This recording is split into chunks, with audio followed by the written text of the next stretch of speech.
पार्वती जी ने जन्म दिया एक ऐसे बच्चे को जिसके 6 अलग अलग फॉर्म्स थे, जिसको मिलाकर पार्वती जी ने बनाया एक अद्भुत बच्चा। जिस देवी की पूजा करने से आपका कम्युनिकेशन भी बहुत स्ट्रांग होता है। इनके आशीर्वाद से आप लेजीनेस से बाहर निकल सकते हो। उसे लगा स्त्रियां तो वीक होती हैं, इसलिए उसने इस क्लॉज को अपने वरदान में नहीं लगाया। तो जब ऋषियों को अष्ट सिद्धियां चाहिए थी तो उन्होंने देवी के इसी रूप को याद किया। पिछले वीडियो में हमने देखा कि कैसे सती ने पार्वती जी के रूप में जन्म लिया और फिर ब्रह्मचारिणी बनकर शिव जी को प्राप्त किया। अब शिव जी के साथ शादी करने के बाद पार्वती जी ने जन्म दिया एक ऐसे बच्चे को जिसके 6 अलग अलग फॉर्म्स थे, जिसको मिलाकर पार्वती जी ने बनाया एक अद्भुत बच्चा जिसके 6 चेहरे थे और इन्हें कहा गया स्कंद। और पार्वती जी के इस रूप को कहा जाता है स्कंद माता, जिन्हें पूजा जाता है नवरात्रि के 5वें दिन पर। और स्कंद के 2 नाम और भी हैं जिनसे मैक्सिमम लोग उन्हें जानते हैं, कार्तिकेय और सुब्रमण्य। 6 चेहरे होने की वजह से इन्हें षण्मुखा भी कहा जाता है। और समय आने पर देवता स्कंद को अपना सेनापति बनाते हैं और वो मारते हैं तारकासुर को, जिसने सभी देवताओं को परेशान करके रखा था। तो स्कंद माता देवी का वो रूप है जिसमें एक मदर पूरी कंपैशन के साथ नर्चर करती है एक वॉरियर के करेज को। स्कंद माता सिर्फ रक्षा नहीं करती बल्कि बुद्धि और वाणी को भी पवित्र बनाती है। उनकी गोद में बैठे कार्तिकेय सिग्निफाई करते हैं कि अगर कंपैशन हो तो ही शक्ति को सही दिशा मिलती है। और इस देवी की पूजा करने से आपका कम्युनिकेशन भी बहुत स्ट्रांग होता है। इसलिए अगर आपको स्कंद माता का आशीर्वाद चाहिए तो किसी के लिए भी बुरे वर्ड यूज करना सबसे पहले बंद करना पड़ेगा। नवरात्रि के 6ठे दिन पूजा जाता है देवी कात्यायनी को। अब इनके इस रूप के पीछे की कहानी जुड़ी है महिषासुर से। तो ब्रह्मा जी से महिषासुर ने वरदान मांगा कि कोई भी देवता, असुर या पुरुष उसे मार नहीं सके।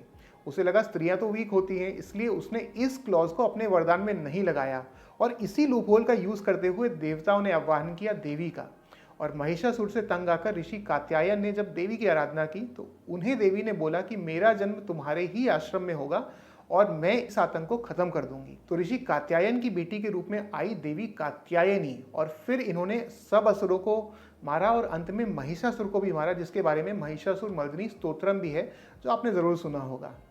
और देवी कात्यायनी की पूजा करने से हमें करेज भी मिलता है और देवी का संरक्षण भी, क्योंकि महिषासुर सिग्निफाई करता है हमारे अंदर की जड़ता यानी इनर्शिया और लेजीनेस को। इनके आशीर्वाद से आप लेजीनेस से बाहर निकल सकते हो। फिर जब अंधेरा बहुत बढ़ जाता है तो उसे खत्म करने के लिए देवी काल रात्रि आती हैं। तो नवरात्रि के 7वें दिन हम इनकी पूजा करते हैं। जब तमस और अंधेरा बहुत बढ़ गया था तो पार्वती जी ने काल रात्रि का रूप लिया।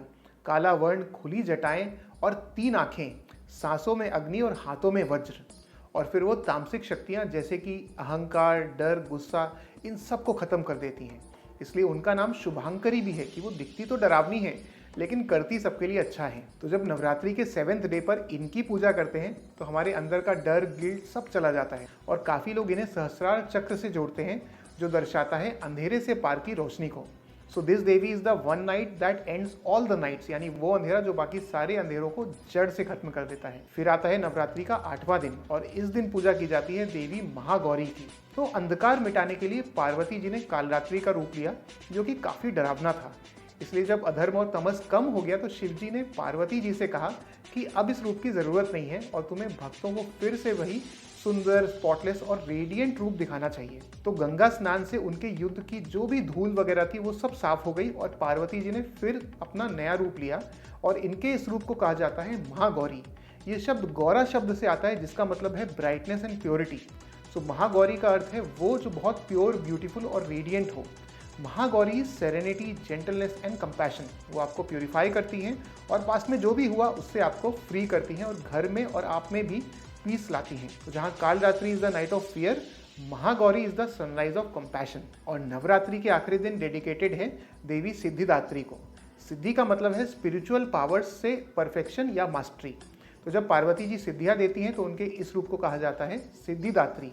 ये वो देवी हैं जो आपके एफर्ट्स को कंप्लीट करती हैं, जो आपकी स्किल्स को मास्टरी और भक्ति को मुक्ति में बदलती हैं। और देवी सिद्धियां उनको नहीं देती जिन्हें सिर्फ पावर चाहिए, बल्कि उनको देती हैं जो सच में एकदम सिंसियर साधक होते हैं और जिनके अंदर जेन्युइनली मुक्ति की इच्छा होती है। तो जब ऋषियों को अष्ट सिद्धियां चाहिए थी तो उन्होंने देवी के इसी रूप को याद किया और हमारी अपनी लाइफ में इसकी पहचान है क्लैरिटी, डिसिप्लिन और एक इंट्यूटिव इंसाइट।